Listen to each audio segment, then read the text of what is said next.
नमस्कार, आप देख रहे हैं न्यूज वॉच इंडिया और मैं हूं आपके साथ पंकज यादव। आज हम बात करेंगे हिमाचल में होने वाले विधानसभा चुनाव को लेकर, जहां सभी राजनीतिक पार्टियां मैदान में हैं। हिमाचल की सत्ता पर काबिज होने के लिए हर पार्टी पूरे दमखम के साथ यहां की जनता को लुभाने में लगी है और इसी के चलते आज हिमाचल में राजनेताओं की ताबड़तोड़ रैलियां हैं। जहां एक और बीजेपी के स्टार प्रचारक कहे जाने वाले यूपी के मुख्यमंत्री योगी आदित्यनाथ आज हिमाचल दौरे पर हैं, तो वहीं दूसरी ओर की अगर बात करें तो कांग्रेस महासचिव की अपनी जीत की ताल इस दौरान वो ठोकती नजर आ रही हैं। वहीं बीजेपी की ओर से योगी आदित्यनाथ के अलावा अमित शाह, नितिन गडकरी और जेपी नड्डा भी आज हिमाचल पहुंचकर जनता के बीच चुनावी हुंकार भरेंगे। तो आज बीजेपी और हिमाचल में अपनी जीत का दावा ठोकते हुए जनता का रुख अपनी ओर मोड़ने की कोशिश करेगी। तो चलिए बताते हैं आपको कि आज हिमाचल में बीजेपी और कांग्रेस कहां कहां अपना चुनावी बिगुल फूंकने वाली है। देखिए, बीजेपी की अगर बात करें तो अमित शाह कांगड़ा और ऊना में चुनावी जनसभा करेंगे। नितिन गडकरी की बात करते हैं, बिलासपुर और कांगड़ा विधानसभा क्षेत्र में जनसभा करने वाले हैं। योगी आदित्यनाथ की बात करें तो कांगड़ा और बिलासपुर में चुनावी जनसभा करेंगे। जेपी नड्डा शिमला में 2 जनसभा करने वाले हैं। और बात अब कांग्रेस की करते हैं, आनंद शर्मा बिलासपुर में चुनावी जनसभा करेंगे। प्रियंका गांधी कांगड़ा के नगरोटा बगवा में चुनावी जनसभा करने वाली हैं। तो देखिए, 17 अक्टूबर को अधिसूचना जारी हुई थी और उसी के बाद से लगातार जो चुनावी रण है वो सामने आ रहा है। 25 अक्टूबर को नामांकन की आखिरी तारीख है।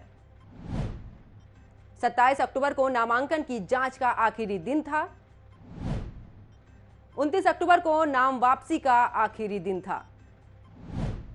12 नवंबर की अगर बात करें तो 12 नवंबर को वहां पर वोटिंग होनी है।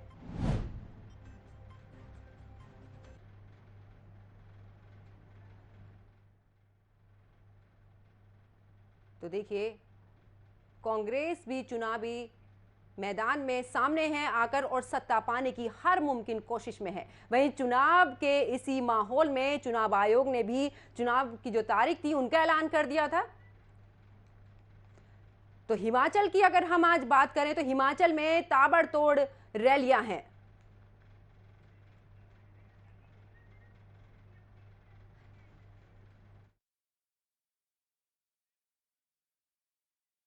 तो देखिए, आज हिमाचल प्रदेश में कांग्रेस की बात करें या बीजेपी की बात करें, तमाम तरह की जो चुनावी रणनीति है वो निकलकर सामने आ रही है। चुनावी जनसभाओं को लेकर आज राजनेताओं का जमावड़ा हिमाचल प्रदेश में देखने को मिल रहा है।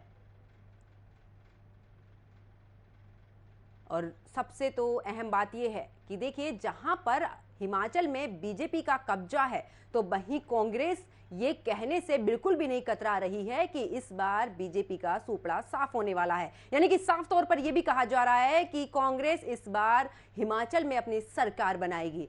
तो देखना तो बेहद अहम होगा कि आखिरकार कांग्रेस चुनावी जनसभा के साथ में जनता को कितना लुभा सकती है।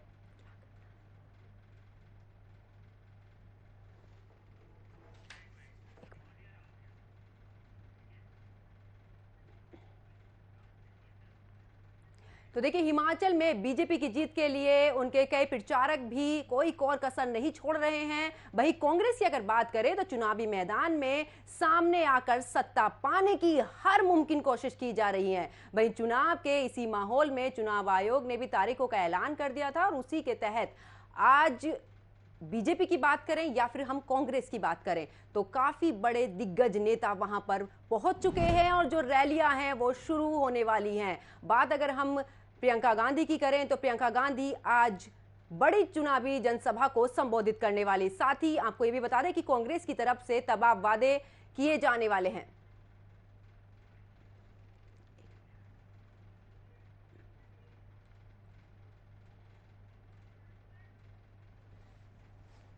तो देखिए, आज हिमाचल में जो जनसभाएं हैं उनका दौर शुरू हो चुका है।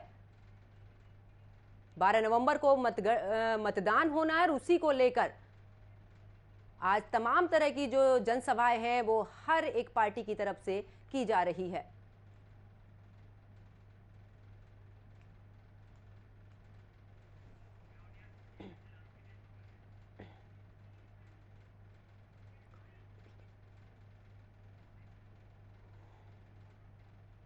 तो देखिए, प्रदेश में चुनाव को लेकर तमाम तरह की जो सरगर्मियां हैं वो तेज हो चुकी हैं। बात अगर हम चुनावी जनसभा की करें तो तमाम तरह की जो तैयारियां हैं वो बीजेपी की तरफ से और कांग्रेस की तरफ से जारी हैं। और अगर बात दिग्गज नेताओं की करें तो यूपी के मुख्यमंत्री योगी आदित्यनाथ खुद आज हिमाचल प्रदेश पहुंचे हैं और वो जनसभा को संबोधित करने वाले हैं। बीते दिनों की अगर बात करें तो बीजेपी के राष्ट्रीय अध्यक्ष जेपी नड्डा भी वहां पर मौजूद हैं और लगातार वो जनसभाएं संबोधित कर रहे हैं, जहां पर जो बीजेपी की धरातल पर विकास योजनाएं हैं उनको लेकर कहीं ना कहीं जनता के सामने वो नजर आ रहे हैं। तो वहीं उसको लेकर तो प्रदेश में चुनाव को लेकर जो सरगर्मियां हैं वो काफी तेज हो चुकी हैं पूरे राज्य में।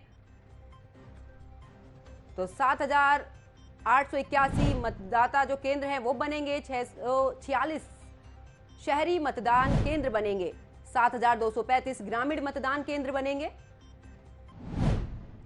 32,000 कर्मचारियों की ड्यूटी भी लगाई जाएगी। एक पीठासीन अधिकारी हर केंद्र पर तैनात होगा। 142 महिला बूथ भी बनाए जाएंगे। महिला बूथ पर केवल महिलाएं तैनात होंगी। 5 से 7 जवान हर बूथ पर रहेंगे मौजूद। प्रदेश में विधानसभा की 68 में से 17 सीटें अनुसूचित जाति और 3 सीटें अनुसूचित जनजाति के लिए आरक्षित रहेंगी। इस बार के चुनाव में हिमाचल में 55,74,793 कुल मतदाता हैं। इनमें से 55,07,261 सामान्य मतदाता हैं, जिनमें से 67,532 सर्विस वोटर मतदाता जो हैं वो अपने मताधिकार का प्रयोग करेंगे। वहीं कुल पुरुष और मतदाताओं की इस दौरान संख्या की बात करें तो 28,46,201 है, जबकि महिला मतदाता की अगर हम बात करते हैं तो 27,28,555 है।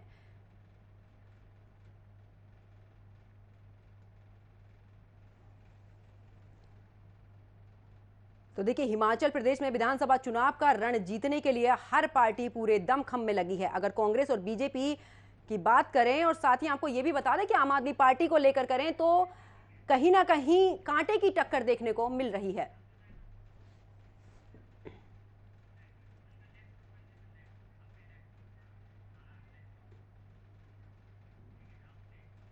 तो आज देखिए, चुनावी जनसभाओं का जो रण है वो पूरी तरीके से सज चुका है हिमाचल प्रदेश में। और इसी को लेकर हमारे साथ बीजेपी के प्रवक्ता अवधेश उपाध्याय और कांग्रेस से अभिमन्यु त्यागी जो हैं वो हमारे साथ जुड़ चुके हैं इस चर्चा में। सबसे पहले मैं रुख करती हूं बीजेपी का। अवधेश उपाध्याय जी, देखिए, जिस तरीके से बात अगर हम हिमाचल में बीजेपी की करें, क्योंकि अभी काबिज है बीजेपी, और आगे क्या रणनीति आपकी तरफ से है ताकि जो आने वाला समय वो आपके पक्ष में हो? और आगे होते हुए हम सब देख रहे हैं। और यही नहीं,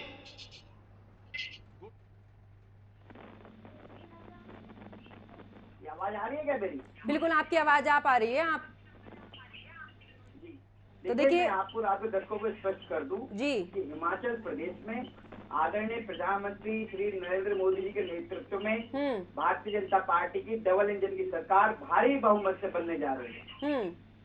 और जिस प्रकार अभी वहाँ विकास का पहिया चल रहा है भाजपा का, उसी प्रकार आने वाले 5 सालों में हिमाचल प्रदेश में भारतीय जनता पार्टी का विकास का पहिया घूमेगा, चाहे कोई भी कितनी कोशिश कर ले। क्योंकि देखिए, हिमाचल ही नहीं, पूरा देश अब ये जान चुका है कि जो विपक्षी दल हैं वो किस तरह से देश विरोधी ताकतों के साथ मिलकर देश को तोड़ने की बात करते हैं। जी, हमारे देश में रहकर विदेशों में जाकर हमारे देश की बदनामी करते हैं। और भ्रष्टाचार की तो बात करें तो भ्रष्टाचार में तो पूरा ही कुनबे का कुनबा पूरा लिप्त पाया जाता है।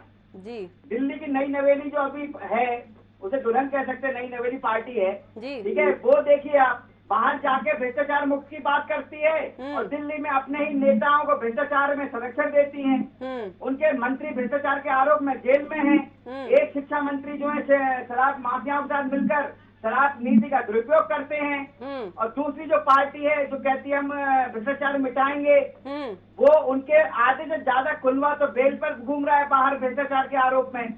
तो ये हिमाचल ही नहीं, पूरा देश ये जान चुका है कि कौन उनका विकास कर सकता है भारतीयों का, और कौन भारतीयों के साथ जातवादी राजनीति करता है, परिवारवादी राजनीति करता है। बिल्कुल। अवधेश जी, अभी जो आपने जिक्र किया है नई नवेली दुल्हन को लेकर आम आदमी पार्टी पर, लेकिन कहीं ना कहीं आप पंजाब को अगर देखें तो पंजाब में अपनी सरकार तो काबिज करके मानी है आम आदमी पार्टी।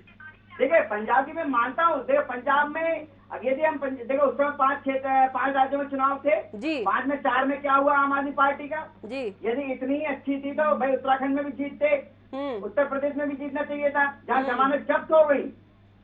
पंजाब की बात रही तो देखिए, पंजाब में बीजेपी की पहले सीट कमजोर थी, लेकिन अब उसमें बढ़ोतरी हुई है, और आने वाले समय में मैं आपको आश्वस्त करता हूँ कि आने वाले समय में पंजाब भी भाजपा का ही होगा, पंजाब बीजेपी का होगा। चलिए, पंजाब की बात तो बाद में, फिलहाल तो हम हिमाचल की बात करें, उसी पे ले लेते हैं। हमारे साथ में अभिमन्यु त्यागी भी जुड़े हुए हैं। अभिमन्यु जी, बीजेपी का साफ तौर पर कहना है कि भ्रष्टाचार में लिप्त हैं आप, और अगर बात यहाँ पर मैं आंकड़ों की भी करूं तो कहीं ना कहीं जो बेरोजगारी है, ऐसे तमाम मुद्दे लेकर आप भी रैली करने निकले हैं। कितना जनता को अपनी तरफ रुख कर पाएंगे आप? देखिए, ये आम जनता जान चुकी है कि भारतीय जनता पार्टी जुमलेबाज पार्टी है। जिस तरह से इन्होंने लगातार महंगाई बढ़ाई है, जिस तरह से भ्रष्टाचार बढ़ाया है, जिस तरह से बेरोजगार नौजवानों की इन्होंने फौज बढ़ाई है, वो सब लोगों के सामने है। हिमाचल का सेब का जो किसान है वो परेशान है। इनकी नीति जो है वो जन विरोधी है, सब जानते हैं। कितने अस्पताल इन्होंने वहां बना दिए, कितनी IIT बना दी इन्होंने हिमाचल में, इन्होंने कितनी इंडस्ट्री लगा दी। अब इस बात का जवाब देने का जब समय आ रहा है तो अब भी ये विपक्ष पर आरोप लगा रहे हैं, बहुत शर्म की बात है, क्योंकि अपने रिपोर्ट कार्ड में तो फेल हो चुके हैं खुद, और काम करने को इन्हें जो मौका दिया जनता ने उसमें इन्होंने धूल झोंकी उनकी आंखों में, और जो धूल झोंकी अब हिंदू मुसलमान भारत पाकिस्तान ये मुद्दा चलना नहीं है तो अब ये क्या करेंगे, सिर्फ विपक्ष पर आरोप लगा सकते हैं। लेकिन जनता जाग चुकी है। प्रियंका जी की आज भी रैली है और लाखों लाखों की भीड़ वहां पहुंच रही है, और सचमुच में जनता हिमाचल में परिवर्तन करने जा रही है। अवधेश जी, क्या कहना है? कांग्रेस का साफ तौर पर यह कहना है कि जनता परिवर्तन चाहती है। जो आपका रिपोर्ट कार्ड है, कांग्रेस की तरफ से यह भी कहा जा रहा है कि जुमलेबाजी का रिपोर्ट कार्ड होता है। क्या कहना है इस पर? देखिए, अभिमन्यु जी हमारे पार्टी के प्रवक्ता हैं तो उनकी मजबूरी है देखो बोलने का।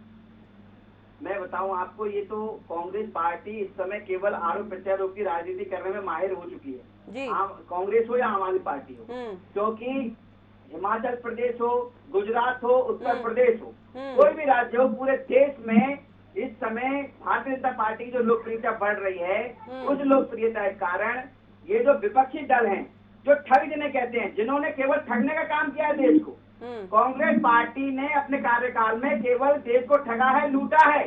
और उनके जो दामाद हैं, जिन्होंने गुड़गांव में गरीबों की जमीन हड़प कर वहां बिल्डिंगें खड़ी कर दी, उस पर कोई कुछ नहीं कहता।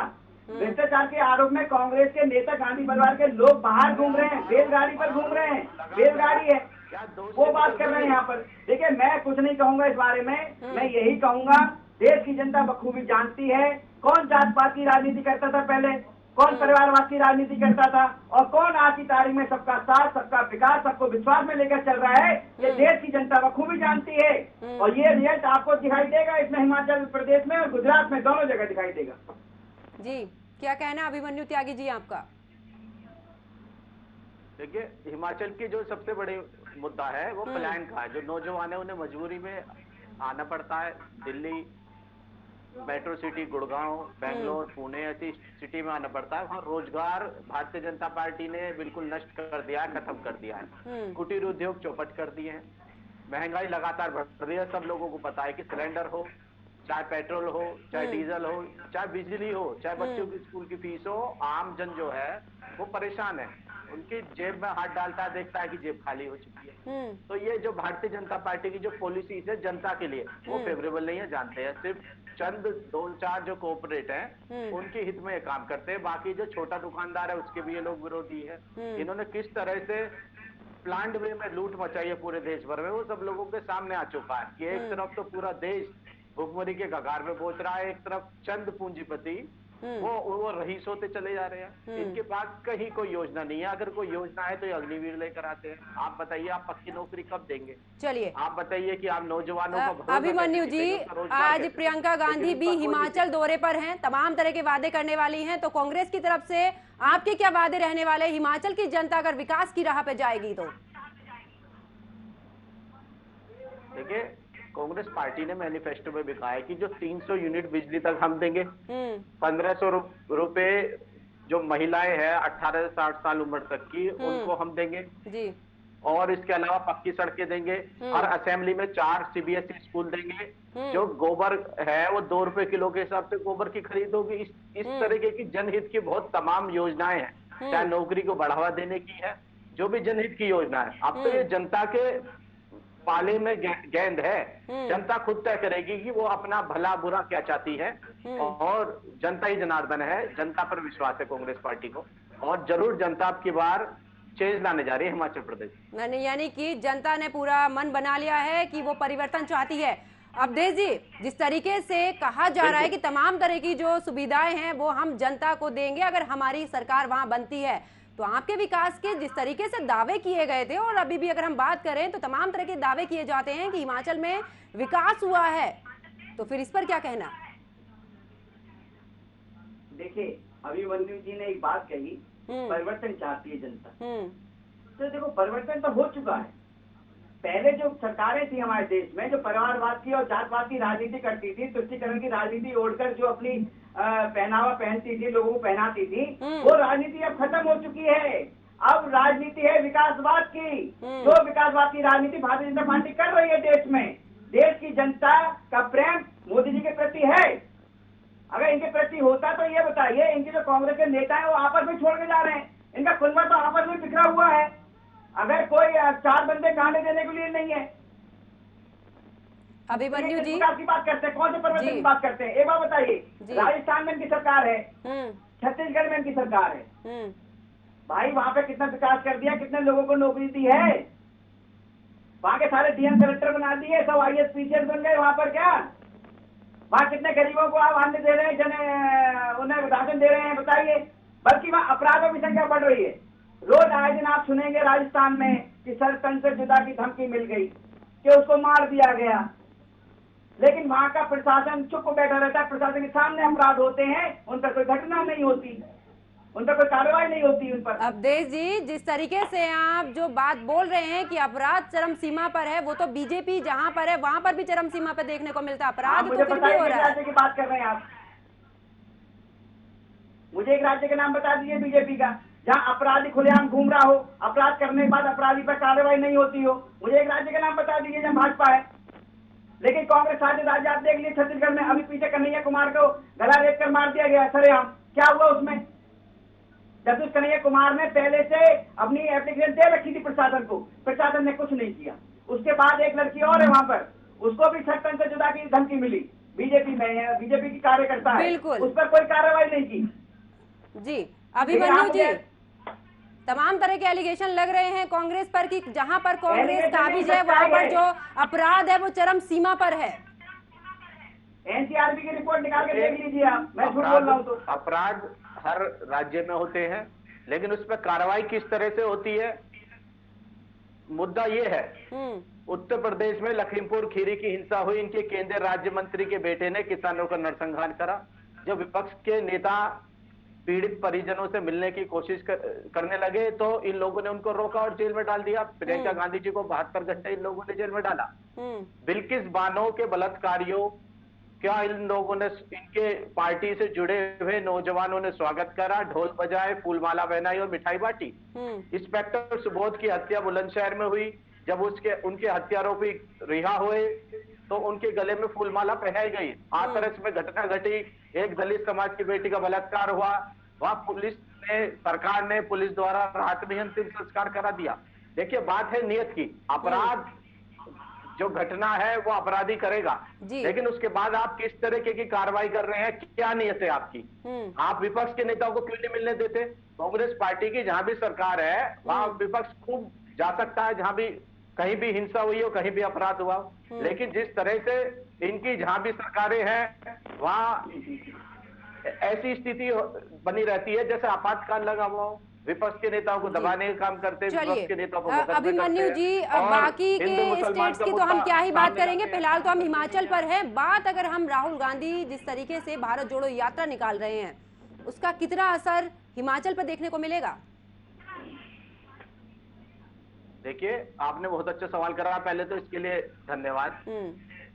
आप देखें, लगातार तमिलनाडु से जब से यात्रा चालू हुई है और लगातार चल रही है, केरला, कर्नाटक, तेलंगाना, आंध्रा, और इन सारे राज्यों में कांग्रेस की सरकार नहीं है जी। वहां कोई ये पेड़ भीड़ नहीं है, लाखों लोग रोज पद यात्रा में शामिल हो रहा है, चाहे सोसाइटीज हो, चाहे मजदूर संगठन हो, चाहे किसानों के संगठन हो, चाहे व्यापारियों के संगठन हो, चाहे नौजवानों के, चाहे महिलाओं के, सब लोग, व्यापारियों के संगठन हो, वो लोग भी, खिलाड़ी भी, सब लोग शामिल हो रहे हैं। आमजन इसलिए शामिल हो रहा है कि एक तरफ नफरत की, एक तरफ देश को तोड़ने की बातें होती हैं, तो दूसरी तरफ राहुल गांधी जी जोड़ने के लिए निकले हुए हैं, देशवासियों को एक सूत्र में जोड़ने के लिए निकले हुए हैं, यानी कि उसका जो निकले हुए हैं कि भारत जोड़ो यात्रा का असर हिमाचल में नजर आएगा।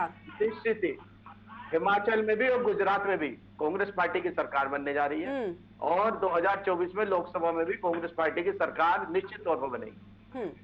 अब देश जी, कांग्रेस का कहना है कि जहां पर बीजेपी की सरकार है वहां से भी ये जो भारत जोड़ो यात्रा है वो निकल रही है और इसका असर नजर आएगा। आपका क्या अंदेशा है इस पर? हमारा कहीं टूटा हुआ है क्या? कहाँ टूटा हुआ? मुझे तो लगता नहीं, आपको लगता है कहीं? लेकिन पहले जरूर टूटा था 1947 में। तोड़ने का काम किसने किया था? कांग्रेस पार्टी ने।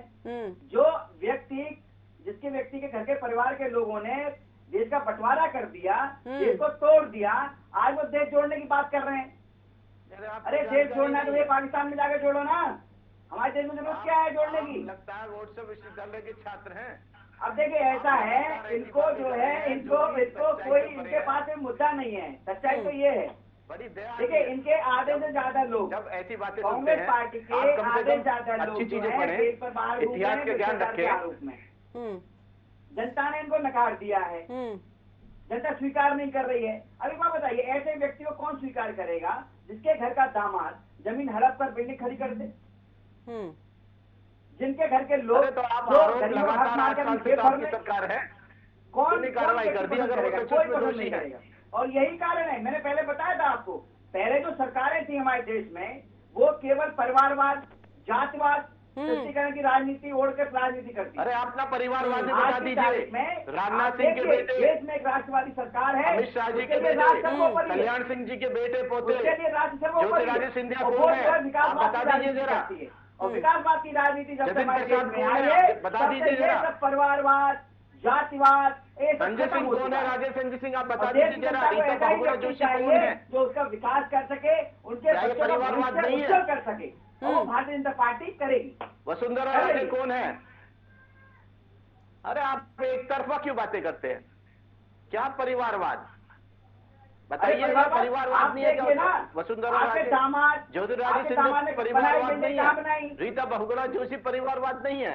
किनको गुमराह कर रहे हैं आप लगातार? अरे भाई मुझे एक बात बताइए, सरकार आपकी है, 8 साल सत्ता में बैठे हुए, आपको जानकारी इतनी भी नहीं है कि आरोप लगाने से दोष सिद्ध नहीं हो जाता है। अवधेश जी, 8 साल आप सत्ता में हो गए। बिल्कुल। अवधेश जी, मैं लास्ट सवाल आप दोनों से जल्दी से प्रतिक्रिया लेने वाली हूँ। देखिए, आखिरी सवाल ये है कि आप किन मुद्दों को लेकर जो जनसभाओं में जा रहे हैं, आप किन मुद्दों को लेकर इस बार रणनीति बना रहे हैं हिमाचल में? देखिए, भारतीय जनता पार्टी का एक ही मुद्दा रहता है, विकास जी, चहुमुखी विकास, सबका साथ, सबका विकास, सबको विश्वास में लेकर जो होता है वो भारतीय जनता पार्टी करती है। और इसी मुद्दे को लेकर 2014 से आप देख रहे हैं, लोकसभा हो, विधानसभा हो, भारतीय जनता पार्टी को जनता पसंद कर रही है। और इसी तरह से हिमाचल प्रदेश में, गुजरात में भी जनता इस बार फिर से भारी बहुमतों से भारतीय जनता पार्टी को लाएगी, फिर से विकास का पहिया दोनों राज्यों में दौड़ेगा। जी, अभिमन्यु जी, आपकी क्या प्रतिक्रिया? क्योंकि बीजेपी का साफ तौर पर कहना है कि विकास के मुद्दों को लेकर जैसे विकास हो रहा है वैसे ही आगे भी विकास होगा, और दावा कर रहे हैं कि जीत बीजेपी की होगी। तो आप किन मुद्दों को लेकर जनसभाओं में और जनता का रुख अपनी तरफ करने वाले हैं? देखिए, टूटी सड़कों ने इनकी पोल खोल दी है। मोरबी हादसा हो, चाहे पोर्ट पे पकड़े जाने वाले ड्रग्स हो, चाहे शराब की तस्करी में मरने वाले लोग हों, ये सब इनका रिपोर्ट कार्ड है। इनका चाल चरित्र चेहरा अलग है। सत्ता में कुछ और विपक्ष में लोग कुछ होते हैं। जब सत्ता पा लेते हैं तो बहुत बड़े सिंडिकेट को ये आगे बढ़ा देते थे। जनता से इनका सरोकार कहीं नहीं है और जनता अभिमन्यु जी, आप किन मुद्दों को लेकर अभिमन्यु जी, आप किन मुद्दों को लेकर जनता के बीच जा रहे हैं? 5 लाख रोजगार देंगे हिमाचल में, 5 लाख रोजगार देंगे हिमाचल में। ये बताएं, इंडस्ट्री इन्होंने बढ़ाई नहीं है। जो पहले के उद्योग थे, मध्य उद्योग थे, वो सब भी इन्होंने चौपट कर दिए। सड़कें टूटी पड़ी है, आप देखिए कहीं विकास नहीं है। लगातार लोगों की आमदनी घटती जा रही है। देखिए पिछले 2 महीने से पहले कैसे हुआ था। सेब का जो व्यापारी है, चलिए बहुत बहुत शुक्रिया अभिमन्यु जी और अवधेश उपाध्याय, आप दोनों चर्चा में जुड़े, इसके लिए बहुत बहुत शुक्रिया आप दोनों का। और अब देखने वाली बात बेहद अहम होगी कि हिमाचल प्रदेश में 12 नवंबर को चुनाव होना है। उससे पहले जो ताबड़तोड़ रैलियां हैं वो शुरू हो चुकी हैं। यूपी से अगर मुख्यमंत्री की बात करें तो योगी आदित्यनाथ खुद आज हिमाचल दौरे पर हैं, और बात अगर कांग्रेस महासचिव की करें तो प्रियंका गांधी भी आज बड़ी जनसभा को संबोधित करने वाली। तमाम तरह की जो रणनीति है वो पूरी हो चुकी है और जनता को अपने अपने वादों से लुभाने की पूरी कोशिश की जा रही। फिलहाल ये तो आने वाला समय ही बताएगा कि 12 तारीख ही तय करेगी कि आखिरकार किसके पक्ष में सरकार बनेगी और कौन इस बार हिमाचल में मात खाएगा। तो मेरे साथ फिलहाल इतना ही। आप देखते रहिए न्यूज़ वॉच इंडिया। नमस्कार।